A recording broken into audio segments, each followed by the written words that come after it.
ஓம் முருகா போற்றி. ஓம் சரவண பவ. என் அன்பு குழந்தையே, நான் உனக்கு ஒரு பரீட்சை வைக்கப் போகின்றேன். அந்த பரீட்சையில் நீ தேர்ச்சி பெற்றுதான் ஆக வேண்டும். தேர்ச்சி பெற்றால்தான் நான் கொடுப்பதை உன்னால் முழுமையாக அனுபவிக்க முடியும். இந்த முருகனின் வாக்கு நிச்சயம் உனக்கு பலிக்கும். தேர்ச்சி பெறுவாயா? வாழ்வில் உனக்கு என்ன இல்லை? எல்லாம் இருக்கின்றதே. சந்தோஷம் என்று நினைத்துக்கொள். எல்லாம் சந்தோஷமான சூழலாய் உன்னை வந்து சேரும். நிம்மதியாய் இருக்க வேண்டும். நினைத்தால் எதையும் எந்த சூழ்நிலையும் உன்னை விடவும் நீ உன் உயிராய் தவம் இருக்கும் உன் அப்பாவை விட பெரிது எதுவும் இல்லை. நமக்கு வரும் கஷ்டங்களை நம்மால் தாங்க முடியும் என்ற மென்மையாய் உன்னிடம் சொல்லிக்கொள். உனக்கு பரீட்சை வைக்கிறேன் என்று நீ நினைப்பது சரிதான். எதற்கு அந்த பரீட்சை என்று நீ என்னிடம் கேட்கலாம். உன்னை ஒரு இடத்தில் இன்னொரு இடத்திற்கு உயர்த்த பல விஷயங்களை நீ கற்று தேர்ந்தவை. அதை நீ உன் புதிய நிகழ்வுகளை எப்படி அதை செயல்படுத்தப் போகிறாய் என்பதை நான் கண்கூடாக பார்க்க வேண்டும்.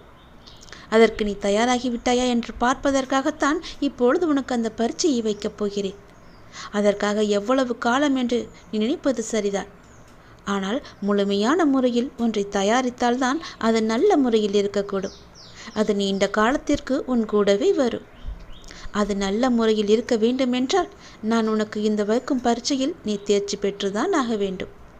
நான் இப்படி செய்வதற்கு காரணம் உன்னை நீ இன்னும் சிறிது மாற்றிக்கொள்ள வேண்டும் என்பதற்காக. எனக்கு புரிகிறது, நீ உனக்குள்ளே சண்டை அடித்து கொண்டிருக்கின்றாய். எது சரி எது தவறு என்று. தவறு என்றால் அதை மாற்ற நீ உன்னிடத்திலேயே யுத்தம் புரிந்து கொண்டிருக்கின்றாய்.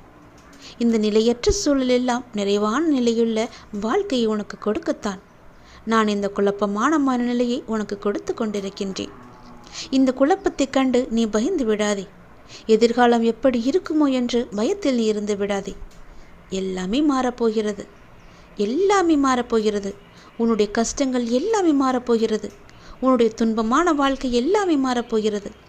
உன் குழப்பமான மனநிலை எல்லாம் மாறப்போகிறது. விரைவாகவே மாறும்.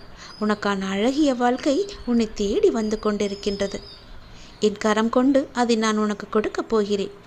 அதில் எல்லா செல்வ வளங்களும் நிறைந்திருக்கும்படி நான் உனக்கு தரப்போகிறேன்.